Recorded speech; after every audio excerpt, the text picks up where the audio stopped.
back to my channel. My name is Amy if you're new here, and today we have a special guest. Hello, I'm Kade. We are going to do a part 2, not necessarily part 2 because that was part 1 and part 2, but we're going to answer the same questions we answered in our Pride mukbang. Can we say it was 2 or 3 years ago? 2021? 3 years ago. So we're going to do it again. We've also got an extra question. So let's get answering. We're filming this in April, so we're filming it early. Obviously it's going to go up in June. So we've got chocolate buttons, we've got some brookie bites, we've got some crispy M&Ms, we've got some guac, and we got some Doritos. There are snacks we're snacking on, and it's delicious. Do you want to read out the first question? Yes. Okay, so it says, opinions on sexuality presented in the media, e.g. films having a generally heterosexual storyline. I've seen 2 films recently with representation, albeit not great representation, but I have seen 2 films. I was telling Kate about this on the bus yesterday. I went to see Ghostbusters Frozen Empire, and I don't want to spoil the plot in case you want to watch it, but essentially there is kind of a queer storyline, and it never kind of comes to fruition in the way you want it to. I get why they did it for like a narrative, like that was the plot point. And this character needed to trust this other character, but I was really annoyed because I was like, yes, this is major representation in a big blockbuster film, albeit I haven't seen the first one, and this character's in the first one, so whether she has a love story in the first one, I don't know, because I've not seen the first one, but that was kind of good, but then I was a bit frustrated. But then I also thought that's a film that a lot of children will probably go and see, and I was like, slay that is something that kids will see. And still, like, for most of the story, and even at the end, there's still a lot of love there, and I'm like, that's quite good. And then I went to see Monkey Man, and there's a whole thing about the trans community in that film. Again, don't want to spoil too much, but they end up coming to his aid and helping the main character, and it's actually really nice. So yeah, 2 films I wasn't expecting it from. There was representation, albeit not great, but that is what I've seen recently. I would say that that's probably like quite accurate though, what you're saying, like generally speaking, because I think we're still very much at a place where like producers, is that the word I want? Directors, whatever, are kind of like afraid to bring a story like that to fruition, and so they're kind of like hinting at it. And I think they kind of want to see what the reaction is to that before pushing it further, because I think there is still this like, okay, like are we going to do that, like kind of fear of losing your fan base. Also, there's like a lot of countries that actually the films wouldn't be able to go out in these countries if they do have that storyline. Then you're like, but then it's prioritizing like money, which is. Yeah, but then also, is there a way that, like, if they're doing it, this is just discussion, if they're doing it not as explicitly, will it get through to these other countries it wouldn't make it into if it was in there blatantly, or is that still just as damaging? Well, to, like, half-arse it? I don't know. I really don't know, to be honest. Things with good representation? Sex education? Obviously. Sex education, the best. Well, would sex education have been a thing when we first filmed this? It was. I remember talking about it. But it's obviously like we've had more series now. We had a big discussion, didn't we, about the most recent series, because that got a lot of backlash for being like too woke. Or like tick boxing, like, oh, have we had this in it yet? Have we had this in it yet? So that's what I was just gonna say. Like, there was an element of. So, some people criticising it for the wrong reasons of, oh, it's too woke, I don't watch this kind of thing, I don't need all that gay stuff. But then, like, even kind of like queer people were watching that, sort of like, it feels unnecessary. It, like you say, it felt like a tick box exercise. It feels tick boxy. It didn't in the first 3 series. It was 3 series or 2 series? It didn't in the first 2 series at all. Yeah. It was just this final series that I did feel like, are we just trying to tick a box now? And also, I felt the characters they brought in, they didn't explore enough, because there was too many people that they didn't explore the storylines as a whole. Like, there was definitely, like, some great trans representation. Yeah, but again, I wanted more from them. Yeah. Because I felt like, because there was so much stuff going on, I don't think they really dive. They didn't They didn't kind of go into them storylines enough. And it also, actually, something that really annoyed me about that is they had asexual representation, but I feel like it was quite poor. Yeah. It annoyed me. Whereas the asexual representation that they had back in like season 1 or season 2, I can't remember, with the girl that's was acting, that was better. And they just did nothing with that character. So I don't know. What other things have good representation? Oh, Feel Good. If you haven't seen that, I might have suggested that the first time, but it's really good. It's got one of my favourite actors, Charlotte Ritchie. We love and stan her. Oh, I don't think I would have spoken about that. I'm always talking about Drag Race. Just the best thing for representation, and people think it's silly. It's just like people dressing up, but like they have to do so many things. Like they have to be able to sing and dance and sew and like everything. So that's always good. They have some really like good discussions on there about relationships, about families, about like HIV/AIDS. So there's a lot there. I've only seen a couple of episodes of Drag Race, but I mean it's gonna have loads of representation, and that's great. What great. You know what is very mainstream that did have representation, again, albeit not great. Have you seen Saltburn? No. Like, again, it's that kind of, it's not even, that didn't feel tick boxy because it was just part of the story. Like, it was never made, it wasn't any different when the main character was getting with a female character, when the main character was getting a male character. They made it was no difference. Like, it felt completely seamless into it. Bisexual. Yeah, it didn't at all. See that. I mean, don't get me wrong, I didn't love Saltburn as a film. I know a lot of people did, but it didn't make it. It wasn't separate. The way he got with the girl is the way he got with the guy. It was no difference. Like, it felt very seamless. Okay. Yeah. Albeit he was doing it for the terrible wrong reasons, which if you've seen it, you'll know. But it didn't feel different. We're still actually not that much further along. I don't think we are. I don't think. And we're still very sort of like confined to like the storyline being about being gay. Yeah, rather than it just being like what you're saying. Yeah, like it just being like a natural part of the story. Oh, I don't know if I would have recommended this last time. Heartstopper. It's very like coming of age, very like teen type thing. So it is quite young, so it's not like my favourite thing ever because it's just not for me, but in a way that's kind of like really, it's what I would have loved to see when I was that age. So yeah, it's really nice. You know, I've been to cinema and seen most of the films that have come out in the last year and a half, and I actually can't think of anything that has nothing that stood out to me enough that I've remembered as well as we are still seeing as well such a bias in queer literature, queer films towards male homosexuality rather than All of Us Strangers. No, I've not seen that. That is literally about it's one of the things you don't really know what's real and what's not real, but essentially a man meets his neighbour, they get together, but in that time the main character is writing about his childhood and about his parents and about how his parents didn't necessarily accept that he was gay, and it's about him going back and kind of trying retrospectively like healing that. Oh gosh, if you want to cry, watch it. I sobbed for hours, but sorry, I got my trousers undone, I'm admitting it. But that is all just, it's so centered around this gay couple, but that is actually really good representation.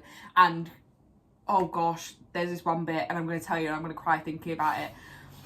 But so he's meeting his parents. His parents are dead, but he's meeting his parents kind of in this dream kind of world. And the dad says, "I'm really sorry I didn't come into your room when you were crying." I'm crying just thinking about it. But it's so emotional, and it's just like the whole thing. Like his dad looking back, he's upset he didn't support him, and the fact how he didn't come in his room, he's crying. He didn't want to face that conversation of actually having to accept the fact that his son's gay and talk to him about it. And gosh, that killed me in my soul, and I was sobbing, and I can't think about it now without crying. Let's go to the next question. Wait, before we move on, I was actually just thinking, obviously it's not like a recent thing, but we actually do need to talk about the representation in Brooklyn Nine-Nine. Oh, Brooklyn Nine-Nine is the best representation. Do you know what? I was rewatching it recently, and I saw that it did. So I'll cry about that too. I was rewatching it recently, and in the episode after, or like really soon after, Rosa comes out as bi. Yeah.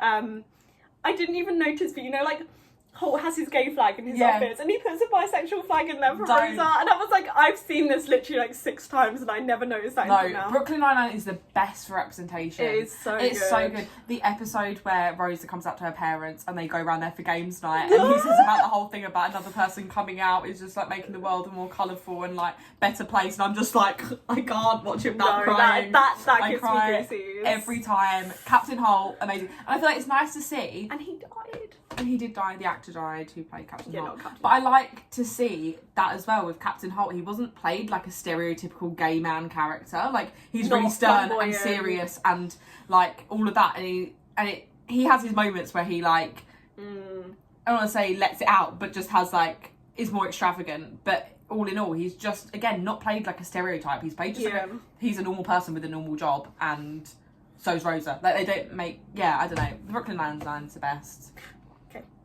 I'm sobbing. Let's not cry anymore. I just can't. Them films get me, okay? Okay, oh, this would be interesting. Should a partner not wanting kids be a big turn off at this age? Now, we're a couple of years on, so back when we would have filmed that, we would have been what, like 20? 19, 20, yeah. And now we're 23. I'm gonna say that ultimately, I think so. If you want children, I think back then, would we still have been in school? No. No, I really have no concept of that. No, okay, I would have been my definitely not at school. Second year of uni, first yeah. Oh, something along those lines. I am now at a point where like I'm graduated, I'm like training for my career, like ultimately as well, like you're in like your career, like I think these are discussions that you do have to have now. Like, we were quite young. I still think while you're at university, while you're in school, like these things don't necessarily matter too much because you are still very young. But I think once you get to a point where you're never too young. If you know what you want and you're like 19, 20 and you know dating for like a long-term thing rather than just like dating and you know that that's what you want. Equally, that's fine. We're not saying that, you know, you're never too young to like know what you want, but I definitely think that now I would not date someone that doesn't have the same values that I want. Yeah, I'm the same. So like when I'm scrolling on Hinge now, Hinge actually has a thing on there that says want children, don't know, all that sort of thing. And I won't, if someone says don't know, like I'll still swipe yes, but if it's someone who says explicitly no, I'm like, we're not going to be compatible. And the same with like, I put that in the same bracket as like if someone says they want like, they don't want anything serious on their Hinge profile rather than like they're looking for a long-term relationship. Like I only really swipe people like open to long relationship or life partner, because I'm like, there's like, no point trying to. Yeah. Obviously, if you just want to have fun, do it. That's fine. Live your life. But if you're actually dating because you want something serious, then you have to kind of think there's no point facing this a year down the line when you might as well just face it upon swiping or upon meeting. I always think it's like more difficult to break up with someone for that reason, like later on. Like you might as well look. I would sooner be single for longer and find someone that is actually genuinely compatible. It goes with loads of things though. Like if someone just generally, like not just children, but if someone just generally goes against your values, like I'm not in the market to be going out and trying to force myself to change someone into having my values, when in reality I can just wait until I find someone that does share my values that I have already. Yeah, exactly. So I think it's interesting, like 3 years on, how perspective has changed. Yeah, I also don't know if I was single when we filmed this last time. I don't think I was. Was I single? Maybe I was. I don't know if I was. I don't know. I'm always single. You were, because you were asking for a date on it. Yes, I was. Next question. Start advertising. How long to wait to have sex? Now, I don't think either of our like perspectives will have changed on this at all. Whenever you are both ready. Because we're both very like pro just consent, just well, everyone's pro consent, but like pro just having sex when you want to have sex. I just hate how there's this whole... I was thinking about it on the drive up. I don't know why it was crossing my mind. I can't remember what I was listening to or whatever. But anyway, I was thinking, like, it makes me so... And actually, we were having a conversation this morning, me and the girls, about periods and stuff and how we felt shame around it. It was like so natural. And I was like, literally, if people didn't have sex, the world wouldn't be populated. But it's as simple as that. It's built into our nature so we don't die out as a species. Like, do it. If you want to do it, do it. And just protection unless you are wanting, yeah. And the thing is, it's just don't feel shame about it. So ultimately, if you want to have sex and wait until the third date, you do that. If you are both wanting to, or however many of you there is, you know, when you're all ready, do it.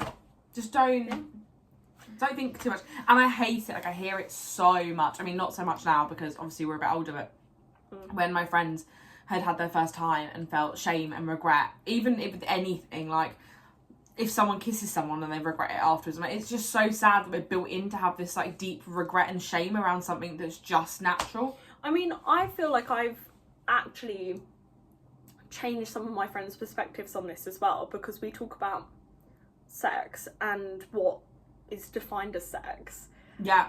And it's really interesting to make straight people think about how they define sex, because a lot of things that would count as sex for queer people isn't necessarily counted as like... People just think PIV. Penis and vagina sex is the only sex. Blanket. That's the rule. And so we've had like conversations about that recently, and kind of about body counts, about what's okay.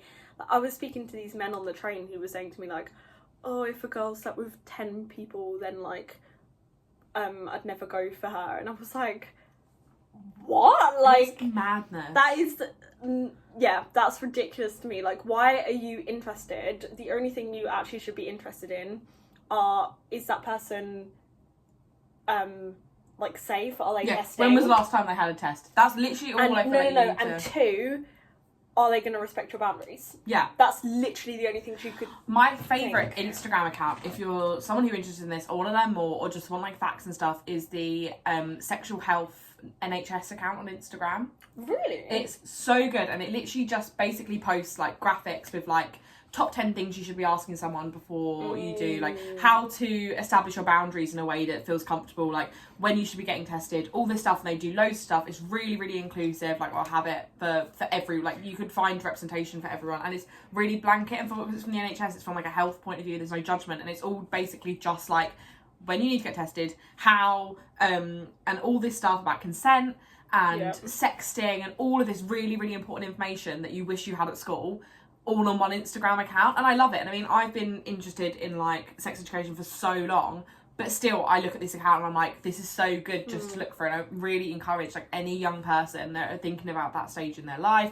or anyone who has been through it, like just go and follow them and just look at what they're doing, because they're really, really good. I mean, my friend and I kind of had a discussion, it was probably about a year ago now, but it was really eye-opening actually. And she said to me about a friend of hers who had to tell someone she'd had sex with that she tested positive for an STI. I can't remember which one, and she, like, this person was like really, really scared to tell that person, like, understandably, like, I can't imagine that's a like fun conversation to have. No.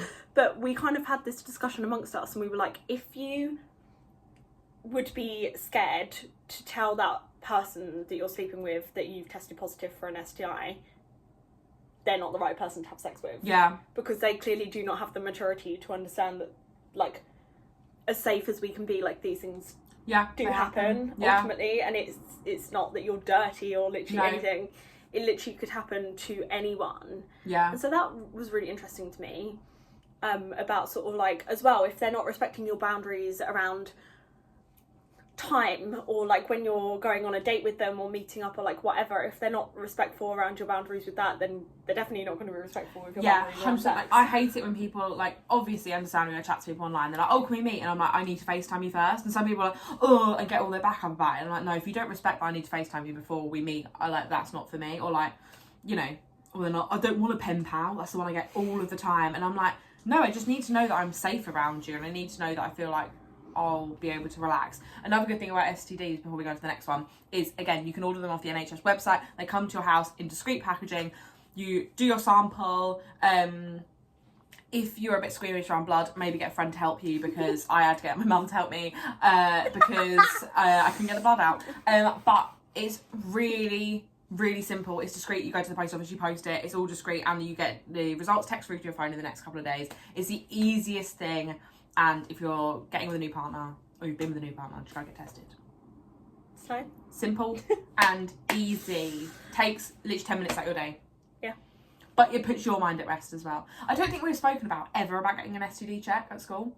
I don't remember that conversation happening. Well, you know, like, I genuinely did not realise until university that women, or having sex with other women, or I should say, you know, someone with a vagina having sex with somebody else with a vagina, can still get an STI. I genuinely did not know that until university, and that is shocking. Yeah, I just feel it, and I really feel like it could just be a case of like, by the way, guys, STIs, STDs can happen if you're having sex or if you're doing any sexual activity. By the way, you can order a test free off the website, because I think people think you have to go to the sexual health clinic. Yeah. And that feels daunting. It's hard to get an appointment. You can be able to get there, like transport, all this stuff. When actually, if you can get them ordered to your home, like when I found out about that, I was like, why has no one told me sooner? This is the easiest thing ever, and I can do it from home.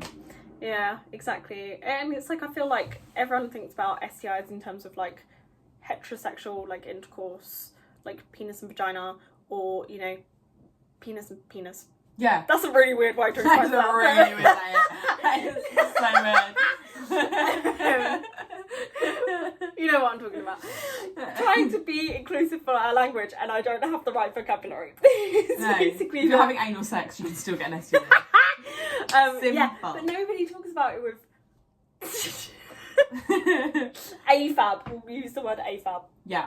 AFAB and AFAB. Nobody thinks about it, but it's because of the history of AIDS being a gay disease.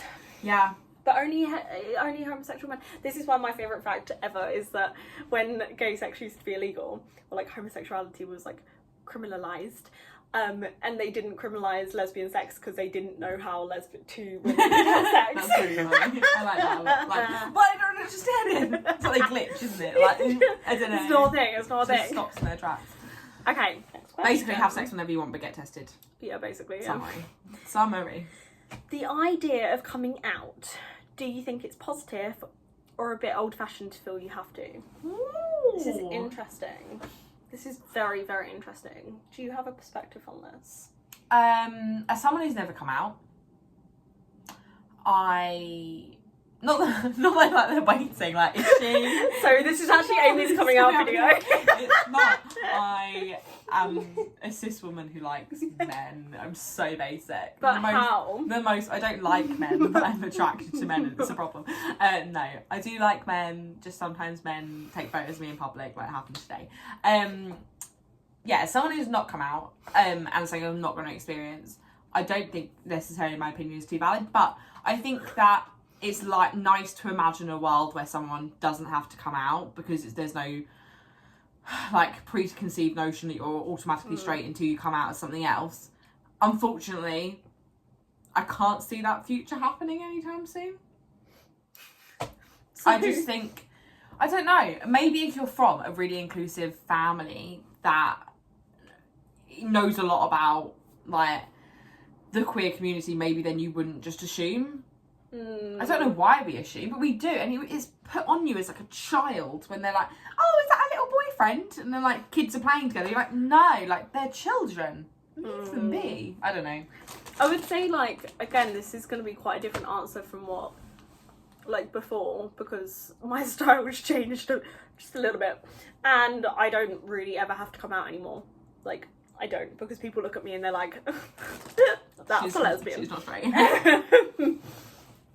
So it's very different for me now than it used to be, because even now, even if somebody doesn't like look at me and make that assumption, I think when if I did come out to them for whatever reason, not that it's ever really anyone's business, but like if I did, I don't think that, and like I never face surprise from that anymore. Do you think that a bit of the reason why you changed your look was to look more gay? Asking the big questions here. I don't think so. It all started when I cut my hair, like, into the pixie. And I just didn't feel like I looked the same with, like, skirts or dresses anymore. And then I found I was just much more comfortable in, like... Just like your fashion just changed and it just happened to... I think I stopped conforming to ideas of what I thought people wanted me to wear and started picking out clothes that I actually liked. Yeah. Because and I feel like that's such a style evolution thing that happens around this age anyway. Like, what I'm wearing... In fact, actually, I sent those pictures to the girls earlier and they're like, your style has changed so much since these photos, like, a year ago. Like, your style and fashion changes and I wonder if your, like, environment and, like... Because I'm like going to university and you're like, I can... like wear whatever I want, and you don't have like that school environment of like, well, what are you wearing for non-uniform? And I think I'm really inspired by like the media I see, who I follow on Instagram, like, who I'm scrolling on Pinterest seeing, and I think if you're naturally watching more content and consuming more stuff of people that don't dress in this ultra feminine way, then automatically you're I kind of just didn't. I think it like sounds stupid, but like I didn't know it was an option. Yeah. Like I'm just like, if I don't want to wear a dress, like I just will not wear a dress. And that's actually where I find like the vintage and like sustainable fashion people really great, because I don't think no one's conforming to a fashion, and I think that's why it actually attracts lots of the LGBT community, because it's a way it's feel like no shame around what you're wearing, because everyone looks different and everyone's wearing different outfits, and it's...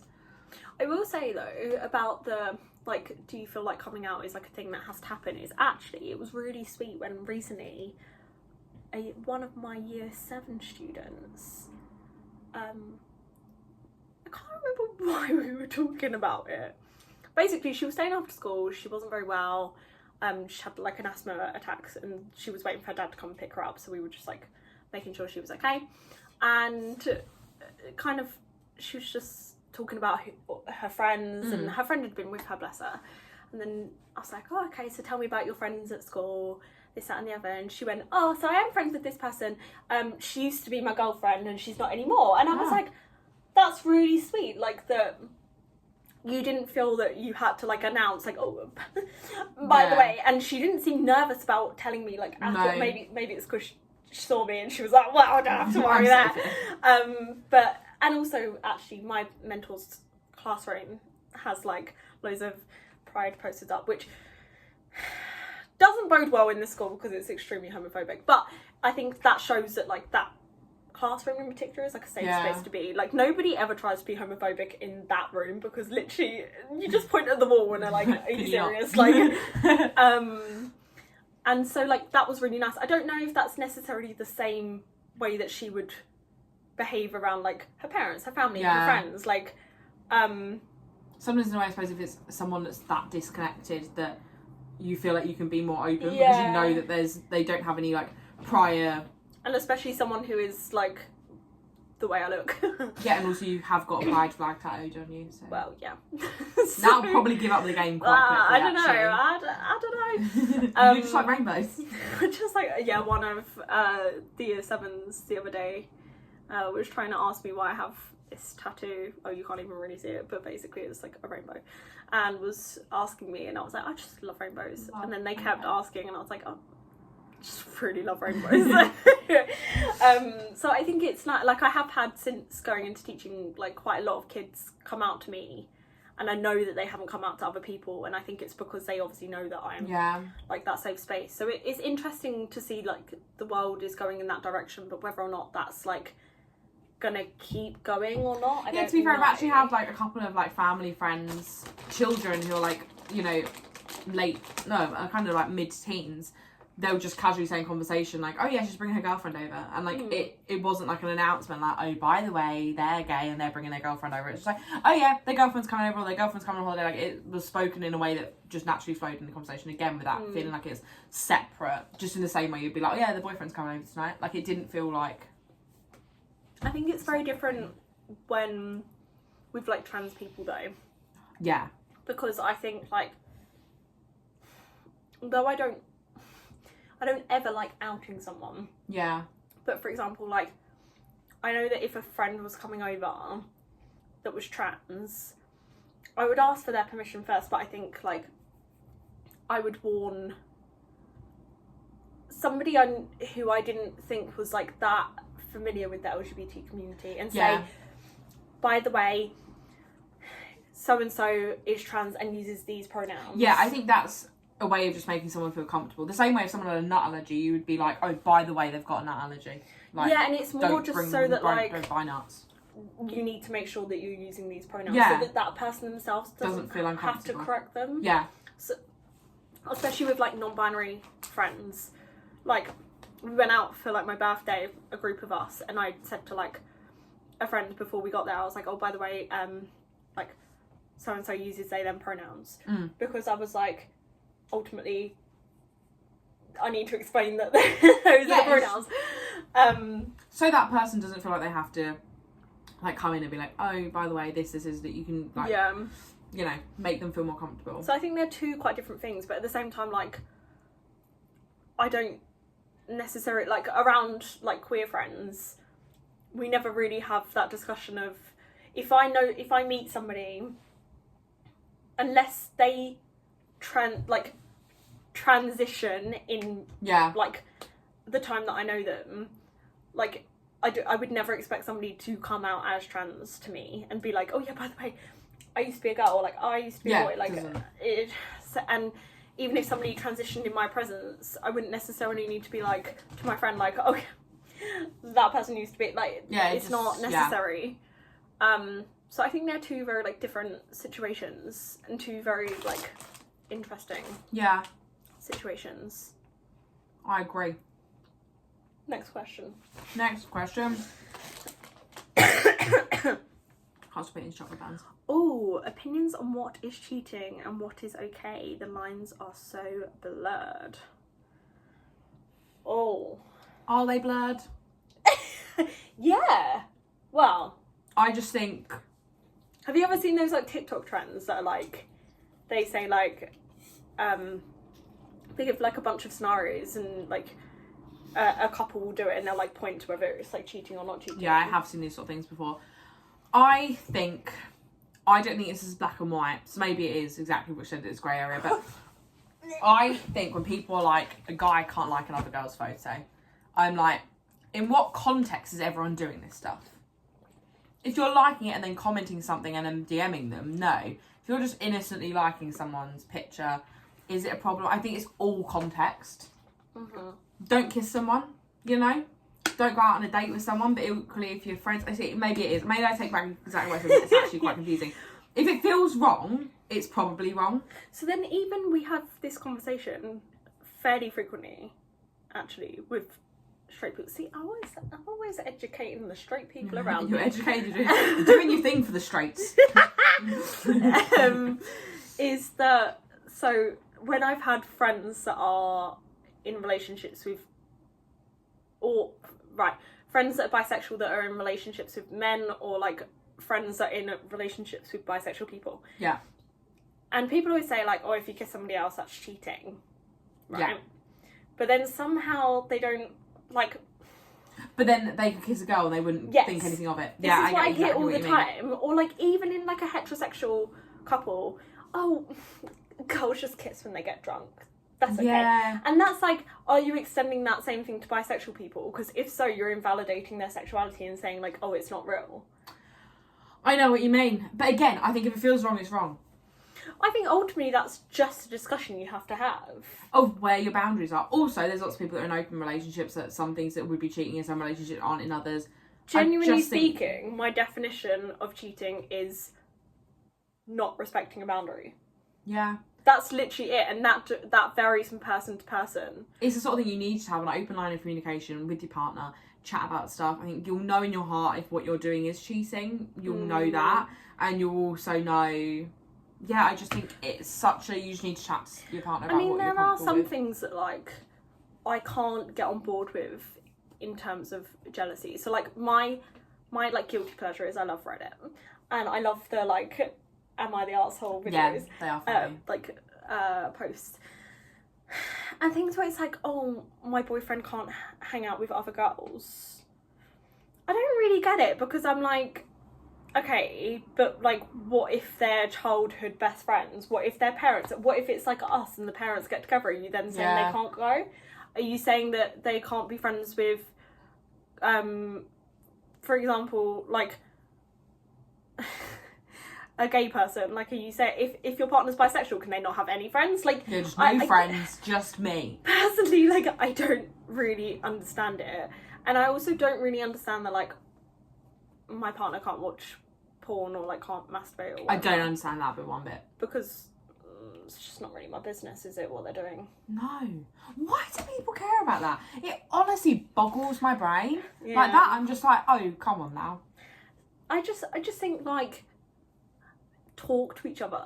Literally Cheating just is much harder to happen if you actually, like, how many times do you hear someone saying, like, but I didn't think it was cheating? Well, because Yeah. you didn't have that conversation, did you? Yeah, and I do also think that there's going to be a level, like, if I know in past relationships I've had that the guys have had really, like, good girlfriends, and I felt that pit of, like, oh, like, is there something going on there? But then equally you could chat to them and be like, no, obviously not, we just know each other from work or whatever, like, it doesn't matter.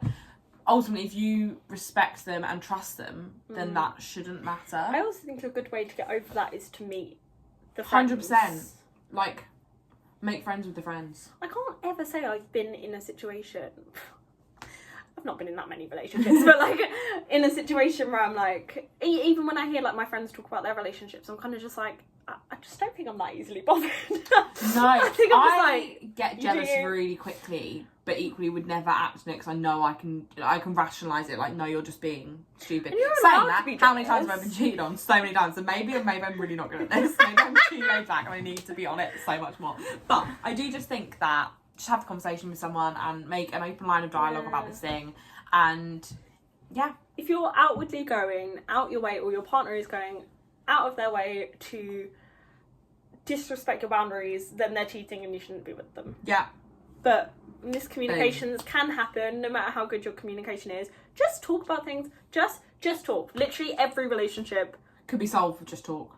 Okay, like not like problems. Like, there will be 95% problems of relationships that won't work. But equally, a lot of problems in relationship could be solved just by. Because it's also about, like, a lot of people say, like, should you still be in a relationship if you're not sexually compatible? And that's one that I do find like a little bit challenging to discuss. I had someone once say that it would be madness for you to expect one person. Like, if you had a friend, you wouldn't expect them to play the role as mum and play the role as friend and lover and all of this stuff. You'd never expect one person, but you expect your partner to be that person. Yeah. And, like, therefore they need time with their friends to chat about stuff, and they need times with their mum to be, or their parent or caregiver or whatever, to feel cared for. Like, there's lots, you can't expect one person to fulfill everything. So why do we always expect one person to fill all your sexual needs? And that is where a lot of people then get into open relationships and that sort of thing, or just masturbating and not. Yeah, because ultimately, like, if one of you wants to have sex, like, once a month and one of you wants to have sex 3 times a day, like, you do kind of have to have that conversation of, like, but then these are the kind of things that you should talk about early on. It's different when there are changes due to, like, medication or, like, surgery or whatever. That's obviously something you have to navigate, but this is why you just talk about it early. Just talk. Yeah. Just talk. Name this title of the video, just talk. Boom, boom, shake the room. Just talk. It's interesting to see if our perspectives have changed on these. I don't think many have. No. To be we fair. were icons then, we're icons now, just fat everywhere. I mean, this one as well, I know exactly what we're going to say. Do you think bisexual should pick a side? Absolutely not. Live your life. You're bisexual. Live your life. And if you're dating someone, say you're a bisexual cis woman, if you're dating a man, that doesn't mean you're now straight. This is the same as, like, when you hear people talk about, oh, can I go to Pride still? Like, I'm a cis woman and I've got a boyfriend. Like, can I still come to Pride? Can he still? I'm like, well, yes. Yeah. Literally, go to Pride. Mm-hmm. Have a jolly old time. Wear that rainbow. Wear that rainbow. Slay. Eat that free nowadays brownie. And the last question I got is such an important one. What's your favourite drag queen? What is your favourite drag queen? So my favourite drag queen. Well, actually, this is gonna be a 4-part answer. Okay. So feel free to switch off now if you're not interested in Drag Race, but whatever. So my favourite US drag queen is Kade, because she speaks different languages and she's very cool and she can do all, like, gymnastics and everything. And she's so funny. She's just an icon. She has recently checked herself into rehab. And we love a queen that is taking care of their mental and physical well-being. Yeah. So good for her. So we're wishing her well. She just had to cancel some tours and stuff, which is quite sad. But we just, you know. Actually, that is, like, drug addiction and alcoholism is very common in drag communities. Oh, really? Sad. It's because when you think about I can imagine that. yeah, like most things that drag queens are doing for work are in places where there is alcohol. Yeah. And they're working late at night. And it's just Same not comedians, isn't it? Exactly. So the second part to this answer is my favourite UK drag queen. And it's changed recently. Ooh. Oh. I think now it's Tia Coffee. She's funny, she's an icon, she's had a big glow up recently. We love and support her. Then I have a favourite US drag queen. You already did US drag queen. No, that's not what I meant. Spanish drag queen. Spanish drag queen. Is probably Sagittaria. Mm-hmm. Because she's stylish, she's an icon, she's young. Spanish Drag Race is really good. Watch Drag Race España. And she just, the whole season is great, and they are talking about non-binary representation for it, nice. which is really, really nice. Fun fact for you all, for my final year undergraduate exams, I had to do a 10-minute presentation on a topic of my choice. And I did mine about like the non-binary community in Spain and whether they're like how they're treated, that kind of thing. And so I legitimately, for an exam that counts towards my final degree, spoke about Drag Race. I love that. I love that so much. Like quoted Drag Race. I was like, wow, my life is great. And then I love French Drag Race as well. That's really good. La Grandon is really, really good. She's been on UK vs the World recently. I'm going to show up about Drag Race now. I have seen quite a few drag queens in real life, and they were all great. But one, it was Electra Fence. Was that who we saw at the brunch? Yeah.